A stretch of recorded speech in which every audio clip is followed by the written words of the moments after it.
When should you be planting trees? Hey, I love that you're enthusiastic, you want to get stuck and planting trees, but being trees in the ground in the middle of February, they're just going to drop dead. It's too hot.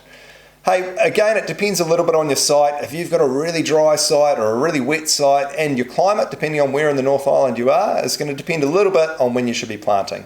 For us in the Waikato, generally it's any time in the autumn from when it gets wet. So if you've had a dry summer and we don't get really decent rain until late April, then you don't want to be planting trees until at least that point when the soil's moist. But if you have a wet summer like we've had the last couple, then you can actually be getting into it a little bit earlier, maybe the start of April. And at the other end of the season, we generally plant up until the end of September for most of our sites, but we'll plant into October and even into November in some wetland sites where they're going to stay relatively moist over summer.